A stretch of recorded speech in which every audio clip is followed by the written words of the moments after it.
¿Qué tal? ¿Cómo están? Sean bienvenidos otra vez a Impuestos en FA. Y bueno, pues como cada semana vamos a seguir platicando temas muy interesantes y lo más importante en una atmósfera así relajada para que el estilo así como meditación, como si fuera yoga, cualquier otra de esas, Carpe Diem y todo lo que ustedes gusten, podamos platicarlo. Y la verdad yo me siento muy contento de tener a un gran invitado. Antes de ser un gran contador y antes de ser un gran profesionista, les puedo decir que es un gran amigo. La verdad yo lo aprecio demasiado, creo que es algo de lo que más valoro en cada uno de nuestros invitados. No es la excepción, alguien a quien yo estimo demasiado. Contador Alejandro, bienvenido. Qué bueno que nos acompañe el día de hoy. Al contrario, doctor, muchísimas gracias por la invitación. Yo encantado de la vida de estar aquí con ustedes. Además, como dice, hay una atmósfera de tranquilidad, de paz. Entonces, muy a gusto estar con ustedes y, pues bueno, agradecido sobre todo. Al contrario, la verdad es que yo, les repito, me siento muy contento porque, bueno, ya ustedes estarán viendo en los cintillos los datos de contacto y todo de nuestro invitado, por si lo quieren, desde luego, seguir en redes sociales o cualquier comentario, cualquier duda, toda consulta acá de sus honorarios. Claro. Entonces, vamos a hablar hoy de un tema muy importante y hoy vamos a hablar del famoso compliance. Por cierto, les hago el comercial. Aquí tenemos un libro de Burgo Editores que tiene relación con el compliance y sus elementos prácticos esenciales. Fue coordinado por mí, pero lo más importante es el contenido de todos los que nos acompañan. Y les digo aquí entre nos que muy pronto tendremos colaboración también de parte del contador Alejandro, que nos acompaña, y pues no nos hará quedar mal, ¿verdad? Para por supuesto temas. Que no. Ahí estamos preparando un par de temas que creo que son de actualidad y sobre todo muy interesantes, creo, para lo que estamos viviendo ahorita. Perfecto. Bueno, pues vamos a entonces hablar del compliance. A manera de preámbulo, porque lo importante es que nuestro invitado nos platique todo eso, yo me recuerdo que es el artículo 21 del Código Civil que dice: el desconocimiento de las leyes no exime su cumplimiento, ¿no? Entonces el régimen de cumplimiento, que creo que verdaderamente así le tendríamos que llamar, implica no solo los deberes, porque pues los permisos, como sea, pues los hacemos o no los hacemos.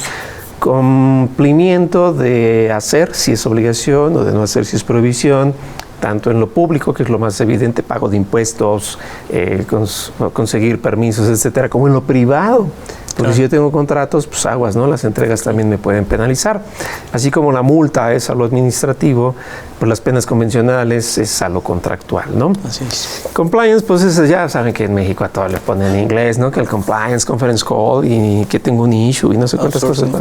Le pueden llamar adempimento si quieren en italiano, o Beartag en alemán, como les guste, ¿no? Pero el chiste es que es cumplimiento. Platíquenos, contador, ¿cómo va esto? Fíjate que es un tema que, digamos, se está poniendo de moda recientemente, pero no es para nada un tema nuevo. En realidad es un tema que ya trae muchísimos años atrás. Yo recuerdo más o menos de lo que estuvimos leyendo, investigando, y a raíz de lo también que tuvimos oportunidad de leer en el libro, el tema de que esto es un nacimiento desde por ahí de los años 70 más o menos, y justamente cuando el gobierno americano pues busca o se da cuenta de que hay un tema de corrupción dentro de sus compañías, y que no solamente afectaba lo que estaba dentro de la organismo estatal como tal o gubernamental, sino que también obviamente en el ámbito privado, ¿no? Entonces creo que vale mucho la pena retomar como desde ese punto, como para entender el concepto de manera general, porque en primera instancia atendía a un tema de ética solamente, a evitar sobornos, a evitar corrupción y evitar ese tipo de cuestiones. De ahí es que viene todo ese proceso de un inicio. Y después, evidentemente, por cuestiones internacionales, se migra un poquito más a la parte financiera. Y es como donde se populariza de manera más importante a nivel global. Y entonces comienza a tocar a las empresas de Estados Unidos que se encontraban en otras partes del mundo, ¿no? Incluyendo, evidentemente, México, ¿no? Y de ahí es que se populariza. Y por eso a lo mejor también es que muchas personas creen que el tema del compliance es un tema exclusivo del contador, ¿no? Como que está muy ligado al tema. Es que el tema de administrativo, de cumplimiento, va con el contador. Pero la realidad es que no, la realidad es que al día de hoy, en pleno 2022, tenemos que estar hablando de que el compliance es un sistema vivencial, yo le digo, es un tema vivencial porque es un sistema que se va a ir adaptando a cada una de las empresas y que va a ir mutando conforme las necesidades y las experiencias que tenga cada uno de los entes o de las unidades económicas.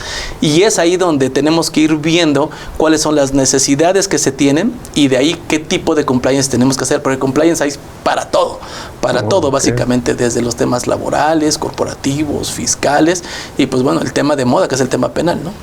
Ok, entonces podríamos decir que compliance es la parte en la cual se da un cumplimiento sin caer en los extremos, lo que en lo fiscal comúnmente se conoce como la espontaneidad, aunque no me gusta esta palabra porque entiendo que la espontaneidad ya es extemporáneo, pero Claro. sin requerimiento, ¿no?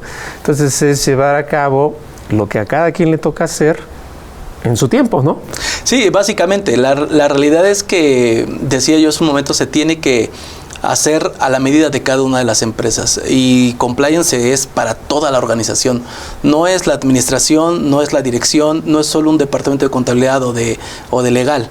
Actualmente muchos de las personas dedicadas al tema de compliance son abogados. ¿Por qué? Porque se ha visto como el cumplimiento normativo, ¿no? O sea, ¿qué parte de lo que estoy haciendo dentro de mi operación me genera un riesgo en materia de cumplimiento normativo?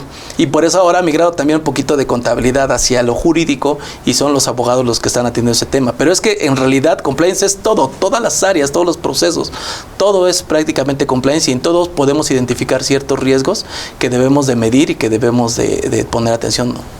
Me pienso en un ejemplo así muy burdo que me voy a permitir platicar, de una escuela a la que todo el mundo le quiere regresar algo de lo tanto que le ha dado, ya ustedes saben el nombre.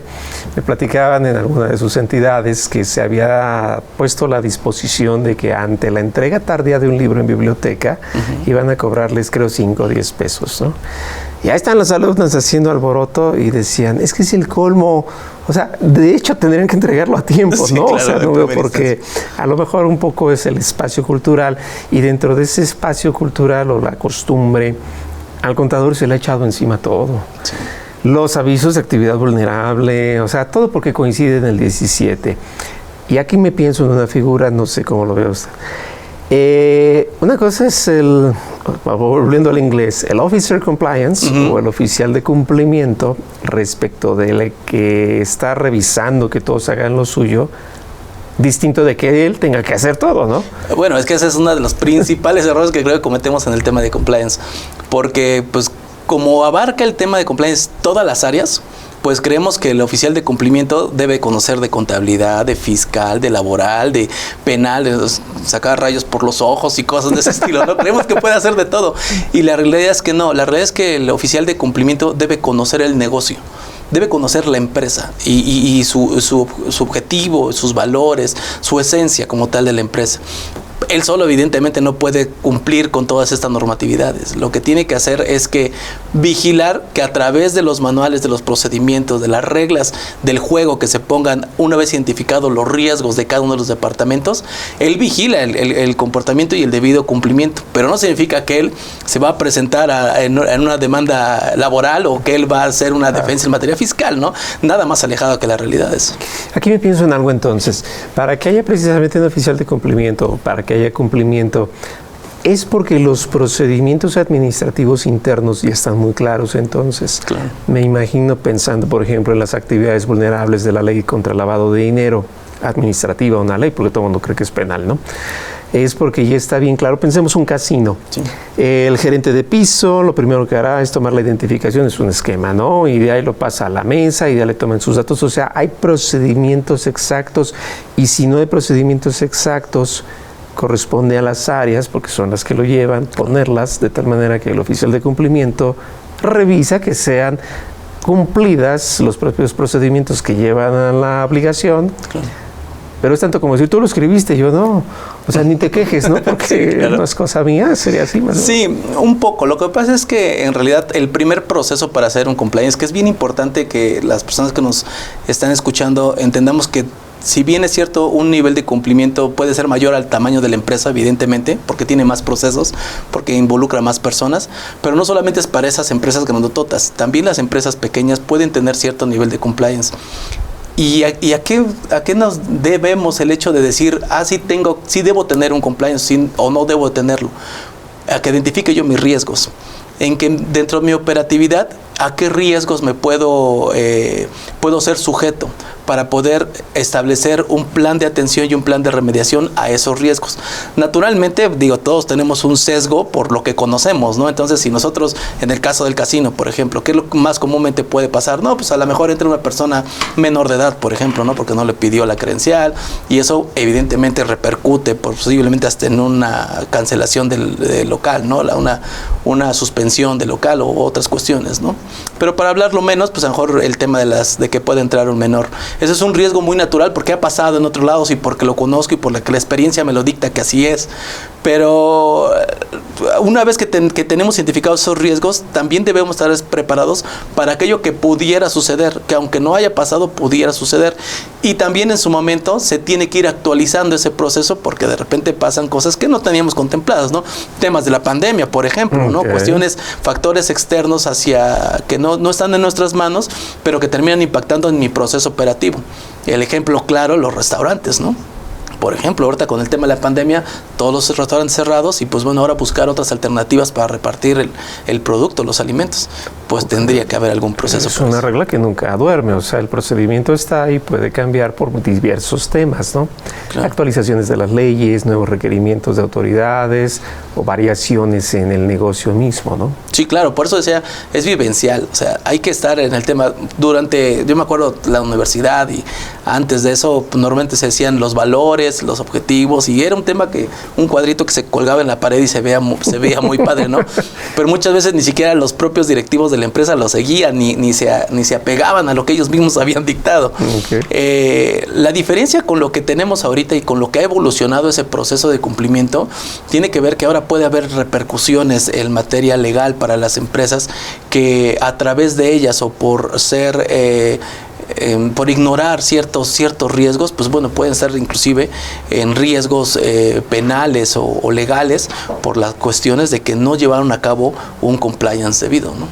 Excelente, bueno, suena muy interesante. Vamos a platicar de unos temas que ahorita me vienen a la mente. Vamos a ir a nuestro primer corte musical. Recuerden, estamos hablando de compliance y bueno, pues aquí regresamos.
pues estamos de regreso y espero les esté gustando esta música porque verdaderamente es para llevárnosla con calma como debe ser. Y para llevárnosla con calma me recuerda mucho a un autor, Groeschel, que yo lo he escuchado y él dice que cuando se predeterminan las cosas es más fácil el seguimiento de las mismas.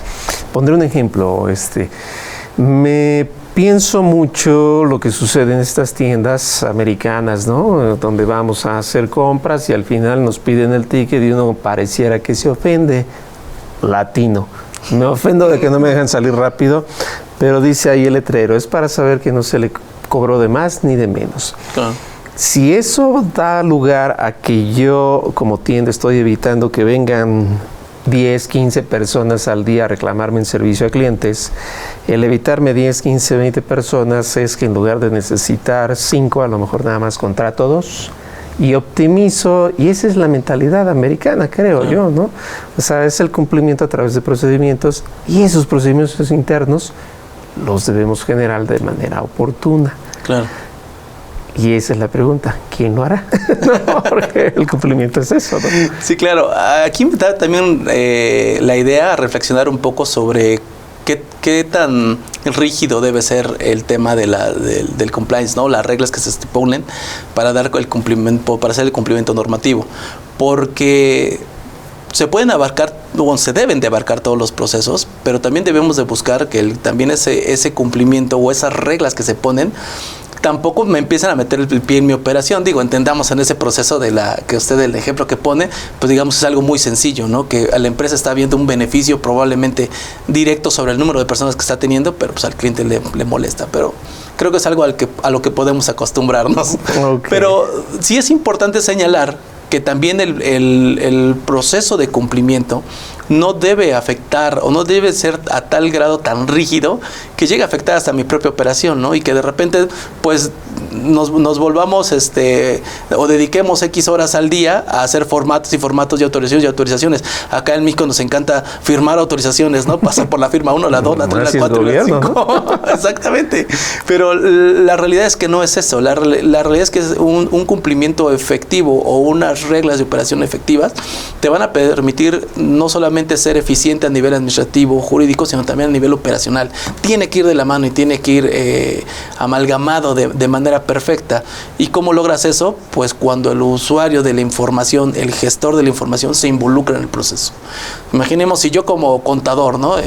Quiero llegar a una empresa y ponerle su nivel de cumplimiento, identificar riesgos, hacer las matrices y después identificar las reglas de cada uno del juego para evitar esos riesgos a todos los departamentos, pues seguramente voy a errar, ¿no? Seguramente quedaré probablemente muy corto en unos procesos. Si yo involucro y retroalimento al propietario del proceso, a quien lo ejecuta, con toda certeza tendré un cumplimiento mucho más asertivo. Me pienso en un ejemplo que me sucedió en la práctica.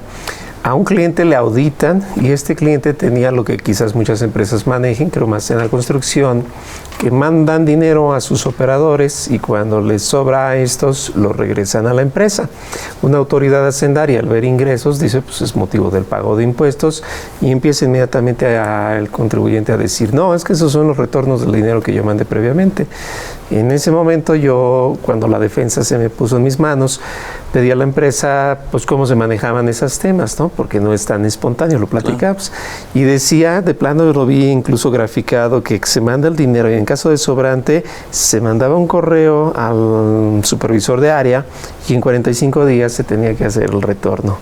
Les dije, ya está, ya lo tenemos, pásenme los correos y mido los tiempos. No se mandó ni uno. Claro. Dije, bueno, pues está difícil, ¿no? Pero bueno. Claro, es que tal es la fuerza que ha tomado este tema, porque decíamos en un inicio, tiene que ver con el tema de evitar corrupción, de evitar malos manejos, de ser una empresa sana administrativamente.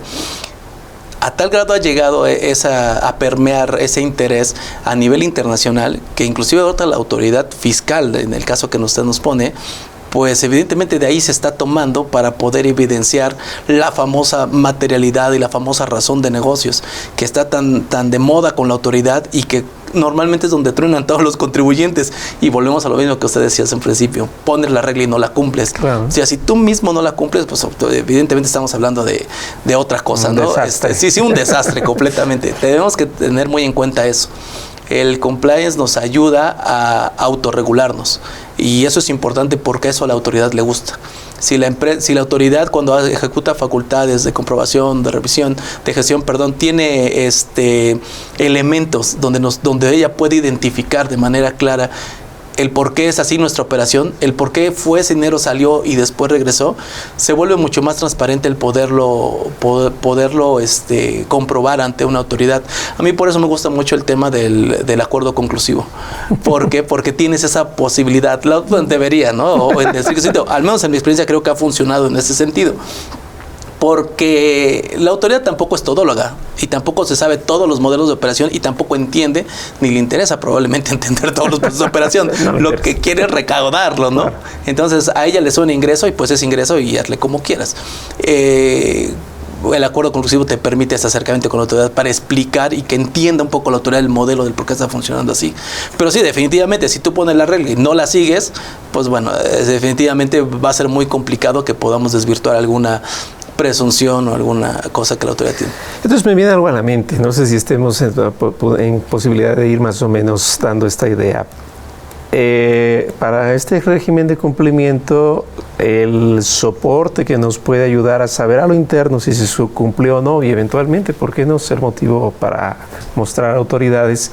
No es el reglamento interior de trabajo, no es otro más que las comisiones tampoco, es el manual de políticas y procedimientos que entiendo lo mencionaba esta ley que iba a salir de responsabilidad empresarial en su artículo 11, creo, ¿no? Sí. Eso que hacen los administradores que nadie los pela. Es eso, ¿no? Sí, es el gran momento de brillar para los administradores. Sí, con todo respeto, la verdad es que sí, es correcto. Esa ley que iba a salir y que nunca salió y que pues al día de hoy podría funcionar muy bien para lo que estamos buscando, porque además podría ser mucho match con la parte fiscal, porque entendamos que justamente es esos procedimientos, esos códigos de ética, esos códigos de conducta, inclusive el propio reglamento de trabajos no es compliance, pero es parte de todo ese mecanismo que se está manejando, ¿no? Y si nosotros tuviéramos, en la medida que nuestra empresa lo requiera, evidentemente no requiere lo mismo una harinera de 2,000 trabajadores que una ferretería de 20 trabajadores, ¿no? Es completamente diferente, los riesgos son diferentes, las necesidades son diferentes, pero básicamente lo que buscamos es eso, un código de ética, un código de conducta, unas reglas de operación y pues también evidentemente un plan de acción para poder erradicar los riesgos que se vayan identificando, ¿no? Porque identifico el riesgo y después pues qué bonito, ¿no? ¿Y ahora qué le hago? Pues no, tiene que haber mecanismos para que no solamente la dirección, ojo, porque también es importante, no solamente la dirección, las mandos altos son los que tienen que tomar acción al respecto. Toda la organización debe funcionar ese mecanismo.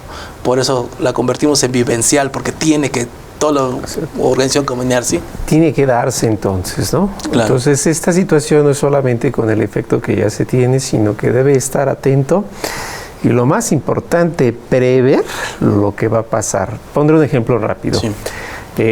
Yo tengo que hacer mi declaración de impuestos, es un ejemplo, la anual, y siempre se me va a cargar el sistema. Pero esa predeterminación implica que yo a lo interno ya lo tengo claro, de que pues primero me marco la idea de que no es el día 30, ¿no? Tiene que empezar desde el 28 la posibilidad de empezarse a subir esta declaración. Si llega el día 30 y faltando 4 horas no me lo permite el sistema, entonces quizás mi manual me dice, le sacas inmediatamente impresión a todas las pantallas, porque el siguiente paso será llevarlo, se me ocurre, a queja ante Prodecon. Claro. Pero ese es un régimen de cumplimiento, o sea, ya tiene el plan A, B y C, que en el manual cualquiera sabe qué hacer para no tener que romperse en cachitos de estrés o morderse las uñas, ¿no? Sí, eso. Es correcto, básicamente tener ese plan de acción, saber, dirían en las escuelas, en los kinder, ¿no? A dónde correr en caso de sismo, ¿no? a dónde ir y qué es lo que hacer con este tema. Sí, nos pasó muy recientemente con el tema de las declaraciones que a partir de 2021 se encontraban prellenadas. Muchas quejas, mucha gente que que pues decíamos, oye, pero es que no me deja manipular, no me deja hacer esto, no me deja hacer lo otro, pero en realidad es algo que nosotros ya sabíamos que venía, ¿no? La publicación de la norma de la paquete económico se dio en noviembre, entonces teníamos noviembre, diciembre y enero, y el 17 de febrero, que fue cuando se tenía que hacer el cumplimiento, pues a muchos nos agarró con los dedos en la puerta. Ese cambio nada más, por ejemplo, ese cambio de ya no poder manipular lo que obra en el sistema de la autoridad, significaba un cambio evidentemente en mi proceso, ¿no? Porque significa que entonces ya no puedo recorrer mis facturas para el día siguiente, porque si no ya no me lo reconoce el sistema. Significa que ya no puedo cancelar de manera aleatoria las facturas, porque entonces ya no me lo reconoce el sistema. Todos esos cambios, y hablando de la materia fiscal evidentemente, se van originando ajustes a nuestro proceso de cumplimiento y a nuestras políticas de operación. Ok, muy interesante, muy interesante. Hay un término muy paralelo a esto del famoso compliance, a la gente que le gusta el inglés, el legal risk, pero bueno, vamos a ahorita regresar para platicarlo. Vamos a nuestro segundo corte musical para que ustedes se la sigan llevando tranquilos, leves, como debe ser. Claro. Y regresamos.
mis queridos amigos y colegas, su servidora Yadira Albor los quiere invitar al próximo curso taller que tendremos denominados Aspectos Digitales de los Impuestos. Recuerden que hoy en día la autoridad todo lo quiere automatizar, la precarga de declaraciones, llega el nuevo CFDI 4.0, la nueva versión de recepción de pagos, retenciones, y entonces en este taller vamos a conjuntar lo que sería la contabilidad electrónica y cómo tengo que llevarla, junto con todos los nuevos aspectos de cancelaciones, cómo justificar y tener el soporte documental de los movimientos que estoy haciendo. Vamos también a revisar, obviamente, los portales de las declaraciones y cómo poder organizar nuestra información para poder cumplir de manera adecuada con la autoridad. No se lo pierdan, nos vemos próximamente. Aspectos digitales de los impuestos.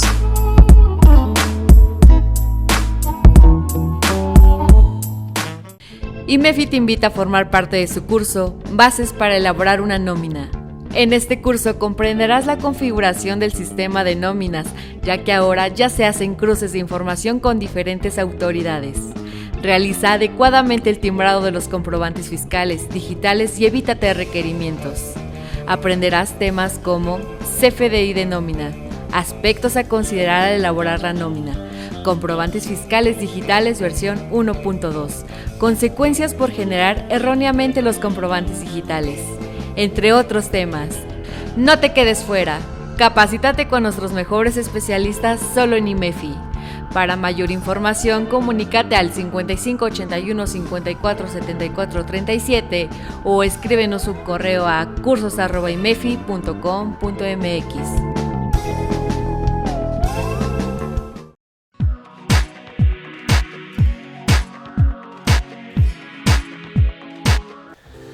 Hola, soy el doctor Jorge Vargas Morgado, coautor de esta obra coordinada por el doctor Carlos Burgoa Toledo, el compliance y sus elementos prácticos esenciales. Yo en particular escribí acerca de la ética y el compliance. ¿De qué se trata la ética? Es fundamentalmente el elenco de reglas que por convicción personal asumimos. No son las reglas del derecho, sino son las reglas que nosotros, por voluntad propia, asumimos. Y el compliance, que es una corriente para el bien actuar, tiene todo que ver con la ética.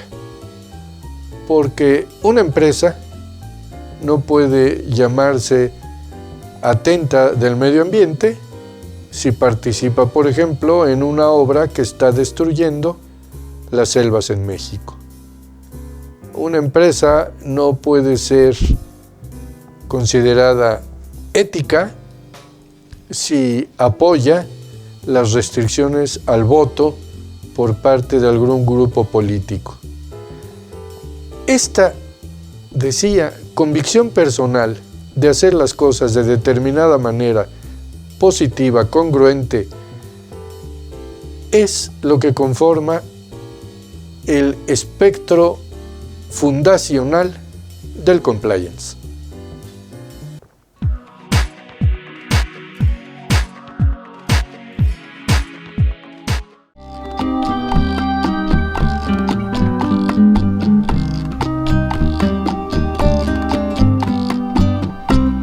Bueno, pues ya estamos de regreso. Recuerden, estamos hablando del compliance. Aquí tenemos un libro que espero les pueda servir.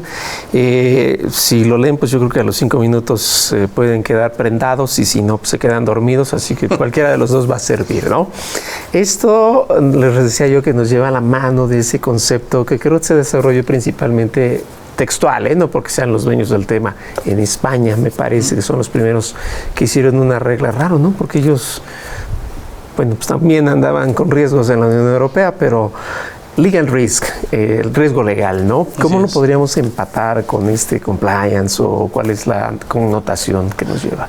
Claro, decíamos hace un momento que compliance es todo, es toda la organización. Y lo importante del compliance o el paso número 1 es identificar los riesgos. Y evidentemente los riesgos legales son una parte fundamental para la operación de la empresa. Si yo no tengo identificado cuáles son los riesgos a los que me enfrento por mi naturalidad de operación, pues seguramente podré estar cometiendo errores que inclusive pueden convertirse en ilícitos, ¿no? Y evidentemente hay un riesgo interesante.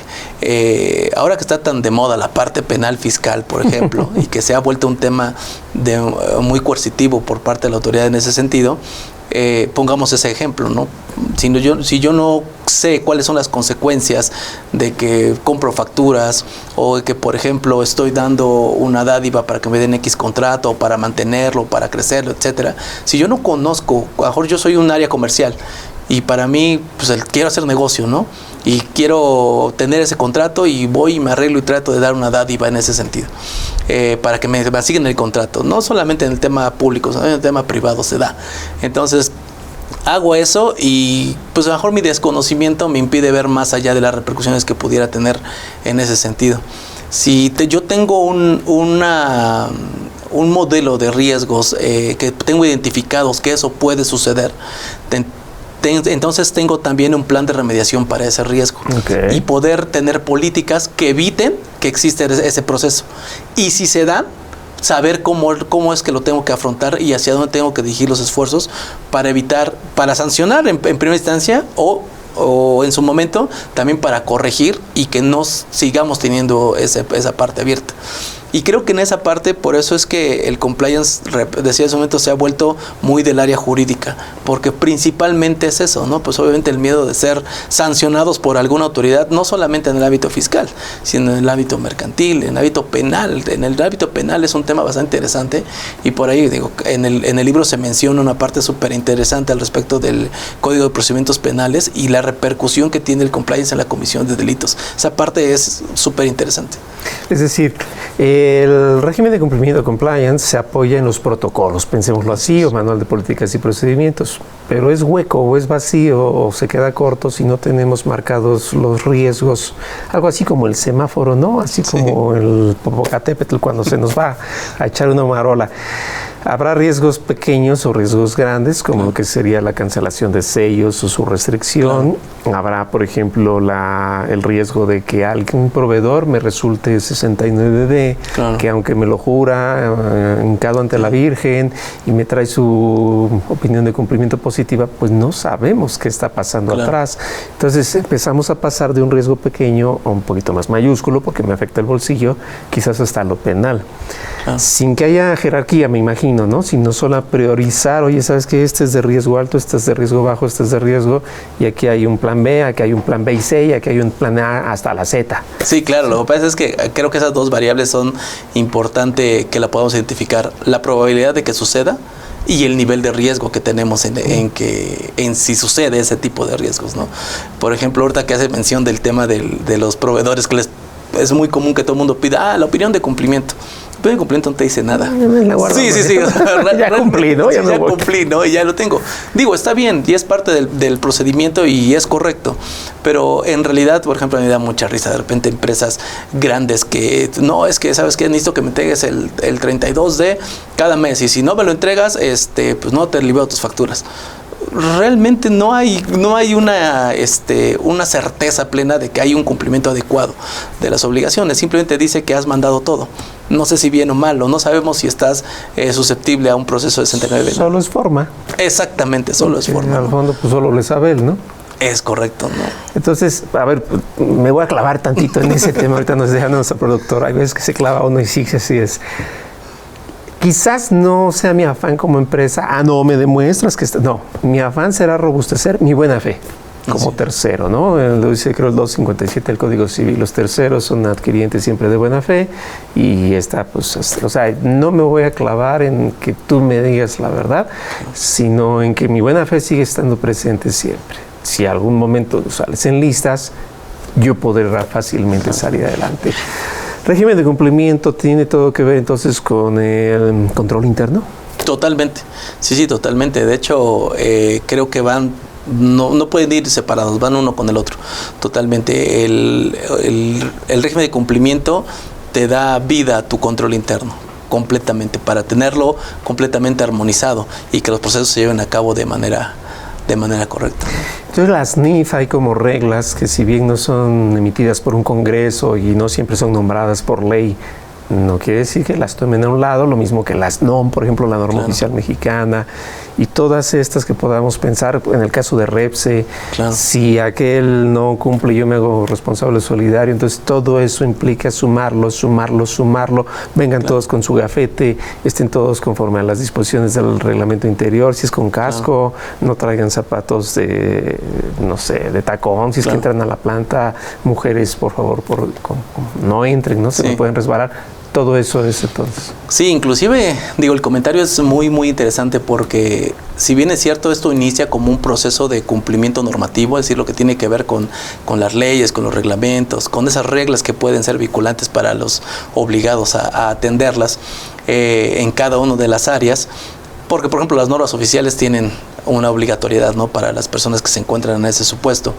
Pero inclusive el tema de compliance va todavía más allá de esos procesos. Entendamos, por ejemplo, una empresa como comercial, ¿no?, el tema de Walmart, ¿no?, que es una empresa que no solamente hace el compliance de manera interna, ¿no?, a sus procesos, sino también a los procesos de terceros, o Walmart, o Volkswagen, o cualquier otra empresa. ¿No? Les audita, exactamente, ¿no? Y si quieres ser mi proveedor, pues entonces, ¿qué crees? Yo tengo que entrar y tienes que cumplir al menos con estos requisitos.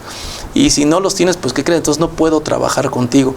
Y creo que el tema de hacia donde se está dirigiendo este cumplimiento, y al afectar la imagen de la empresa, más allá del tema legal y el tema multas y el tema, obviamente, acciones por parte de la autoridad, también hay un tema de ética y un tema de imagen que se tiene que atender para permitir a nuestras empresas seguir evolucionando y seguir creciendo en este sentido. Toda empresa se crea en ese espacio, ¿no?, en esa idea de querer generar mayores rendimientos, seguir creciendo, seguir incrementando su capacidad de operación. Y si yo estoy en esa mira de ir creciendo, y de repente imagínese ahora con las benditas redes sociales, una quemada en tema de redes sociales, ¿no? Antes, como que estaba muy controlado el tema, porque los gerentes, directores, esos eran los que tenían acceso a medios masivos y ese tipo de cuestiones. Ahora cualquier persona trae un celular, una cámara, un video, y puede lanzar de manera, inclusive hasta a veces irresponsable, un tuitazo, un Facebook, lo que quieras, ¿no? Y eso termina pegando en la reputación de la empresa. Y hemos tenido casos importantes ya en México de que, no, es que ahí maltratan animales, o ahí maltratan a las personas, o ahí no cumplen con esto, o ahí están haciendo esto otro. Híjole, el impacto mediático y el impacto en la imagen de la empresa es un factor súper importante. Por eso es que ahora tenemos que vigilar no solamente el cumplimiento a nivel nacional, sino también lo que México está haciendo también a nivel internacional, porque es como vamos a tener acceso a ese tipo de mercados. De otro modo, te vas a caer rezagando como el patito feo, ¿no? Y te vas a decir, no, yo contigo no trabajo. Ok. Bueno, pues es muy interesante todo esto del régimen propio de cumplimiento.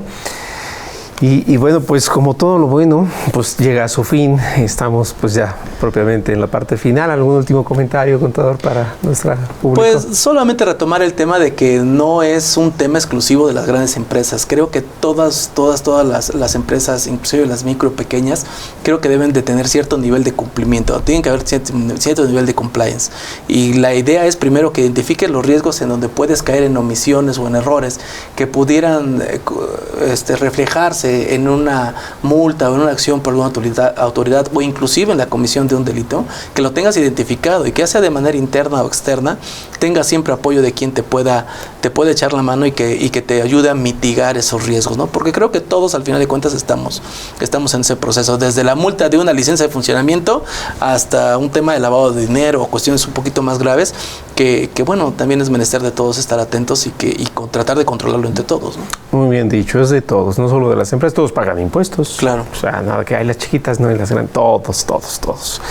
Contador, pues nuevamente muchas gracias porque nos acompaña hoy ahí en Los Cintillos. Ustedes ya vieron sus datos para que puedan contactarlos si tienen mayor inquietud sobre el tema. Y bueno, pues por nuestra parte, agradecerles que otra vez estuvieron con nosotros una semana más. y lo más importante, que seguimos hablando de nuevos temas para que nos acompañen la siguiente semana.